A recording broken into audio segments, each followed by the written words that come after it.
चले के लेट होता। अरे देखी ना तनी कमरिया ढील। अच्छा ला कस दे तंता हाँ हो गए चला। चलो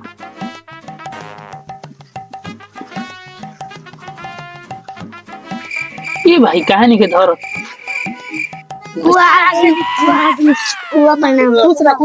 चलो चलो ये भाई धर ला तम नंदी आ गई का पहले अरे छोटा ना शीशा के दिल बनल रहे तू करे साथी मिलल रहे को मिल के बड़ा बढ़िया गाना पुरान गायक लगता है। चल चल आओ हम बहनी बैठा मेहमान बैठा बड़ा ढेर दिन से आई बड़ा बैठा था ना बाबू सरवर में भाई पानी से लेके आओ मेहमान आई बड़ा बैठ रहे तो मेहमान आओ ना तुम दिक्कत करना है कोई दिक्कत ना सब बहनी बताओ कुछ पड़े ना हां हम ठीक है आओ ठीक बा पैर लटका के बैठल रही। अरे तनी फूफा के चल रहे अरे भाई हमसे कौन बीमारी था मेहमान बैठा बैठा लड़का कितना बड़े ए बैठी ना तू पूरा एकदम अरे ना भाई अरे ना हमारे बहुत छोटे फूफा के छोटे बड़े अच्छा जी Oh no! खींची कारे ये बिस्कुट लियल बड़े तारे भती जाओ त कैला सब तारे खातिर उधर सब थैले रख दी पूरा एक खाना ज्यादा ये खा नहीं चला कई का आज बैठा मेहमान आई बोले चल कैसे ना हाँ ये हम ना खाई झूठ छोटे बिस्कुट इन्हें तूर के खा लो मेरे खा तो मेहमान जो कटता नहीं है झूठे बिस्कुट पानी लिया पिया चलो लगभग बबुआ लहसुन नहीं पानी पी लो अरे साला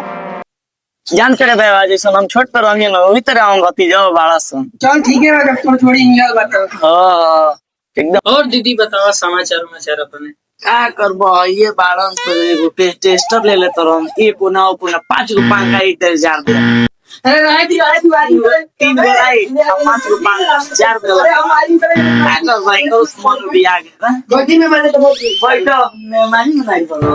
ऐसा नहीं बात ठीक बात मेहमान हमने समझाई के पागल आ गई बनी कोई तरह से होई छी पागल आ गई बनी तो ऐसा में दे दिया हम तो बोलेंगे यही कथी कि हम पूछिए कि मेहमान देखे होता है ठीक बना तो नहीं इनके बोल दिए पौना के कि ठीक से रह उसने तो हेने ले जाके समझ छटा उतरन होने ले जाके छटा उतरन तो उसे बियाह हमारे कटवाई वाले किया के सही से रहियो अन तो अधिकाई करियन तो ले जाके कोना में 4-5 फाइट मार के बिक दे अब तू ना जानते रे तू समझिए वहां पौना के खेत हाथ उठाई ए महाराज हम पहले तो करे रुको कि ना मेरा रू ए जहां बैठल दे तर ना एक और इज्जत भाई बैठा ए इधर के सामने कहिन का कह जाई त अपन यार तो पगला दे मार ना ले अरे गिर जंगल में देख मार तू हमारा बस के नहीं के मारती हो बैठा ना अच्छा ठीक बा बैठ खैलो कि ना बिस्कुट हम दर्द मोहब्बत का मिटा सकते हैं लेकिन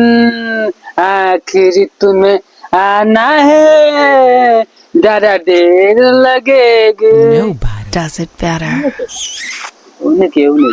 अच्छा यार घरवा आई के कर पड़ी सब अपने है भैया सब अपने है ऑल इंडिया अपन है। चलो तब आओ तक तमर से ठीक है जाओ जरा देर लगेगी। हाय नमस्ते मेहमान नमस्ते बैठा लो बबुआ बैठा था तो मेहमान बताइए आने की दिक्कत ना मिला ना सब ठीक है बारिश का जाओ उन जा बात अरे के काहे तो तनी पागल है साला ठीक बा कोनो बात नहीं कि हम नहीं खैले बन जाई खैले नहीं के पनिया बस ये तैया मेहमान देख लिया हम पक्की दीदी अभी बढ़िया वाइफ है अच्छा बुचिया कहाँ भी है जो कि हमके देखे आयल बन जा पूछिया गई के सिलाई सीखे अरे यार तनी गलती हो गई हमरा से ये के रवा के बताई नहीं है ना आवे के रवा कह देने कनी के चला हिन तो घूम लियन घर और देख लिया लीन अपन ये पी ली अरे समय जतिया लाश के बस निकाले नाम आ जा लइकन के मिली छी पी लेते नहीं बाबू चल बाबू तू ले ले अरे खाई सब अपने बा खाई रहू हां अच्छा आओ भैया एगो पागल बैठल रहल अबे हम बिस्कुटवा खेनी है हां बोली बेचारा घर के अरे उ साला गांव में दिन भर घूमत रही आ केहू के दुआरी बैठी तो कही हमरे हमारे हाँ, कहत रहे। हमारे कहत रही ये मतलब ये क्या हो? ये अरे रहे दी रहूँगा ये मतलब तार घरे बिस्कुटों में लाइन वाला का? देखिए क्या कहत नहीं समझा भाई हमारी तबियत खुले बैठिए अरे पानी में अरे चली हुई चल क्या दीजिए क्या दे हैं मेहमान ये मतलब पूरा पूरा समझाई बे पूरा सुना एगो बात हमको होते है तार पूरा खानदान के मानसिक संतुलन एकदम बेकार बा, गड़बड़ बा, इलाज काहे करा ले? अरे वो इलाज ना उनकर वही तरह आदत था जान तेरा घर में केहू अगर गड़बड़ निकल जाला ना पूरा समझ ला कि बेइज्जती है बा। अरे का तू बन कर मैं हमारी इज्जत ये ले ले संतानी के कहाँ से आयल बनी जी? हम आयल मैंने बेलौली से। बिलौली से? हाँ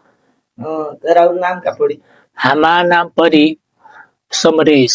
समरे? हाँ है बबुआ का नाम अमरेश। हाँ और ही ना ये हमारा हवे दिया बबुआ ये बबुआ है देख यही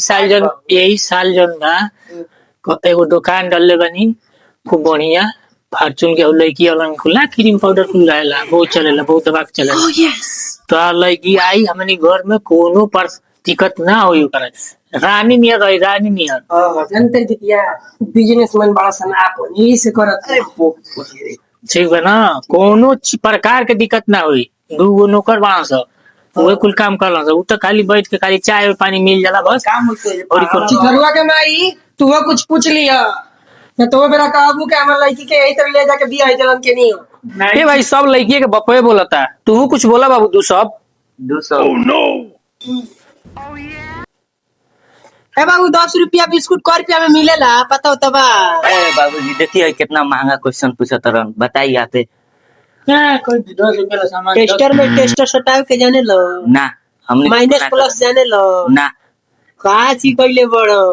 देखो भैया हमने की बिजनेस से मतलब अब तू लाइन में लगाव तो कर टेस्टर में नहीं जाने लो हिंग ने लाइन ना जाने लो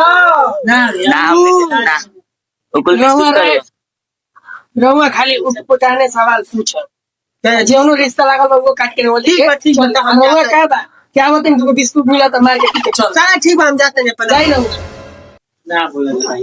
जब जाए टेक्नोलॉजी चलता ही ना मानदा तो दुआ पाई तो ये ए महाराज वो सन बात बा अबे रहुआ के ना कम इज्जत कर अपने बिस्कुट मार तो रहुआ के तरह हो जा का को वो हमार सरवा पाउना आओ काम पाउना ना केहू ना मानेंगे सर मारे के तो कोई सुनो लड़का से करा दे पागल हो गया अपना लड़की खातिर बिजनेसमैन खोजे तरन अरे तो जाए दो तारे ना थी का कर भाई पागल दौरा साला कितने सारा खुशते रहता है एकदम उन जाते ले बस ससुराली आवत तो एकदम मुंह आते तक जाता लड़का ठीक बारे बहुत ही चल हां किले नीलो में मान पानी ले जा आ ये दादा कभी लो का हमारा सब का भाई का भाई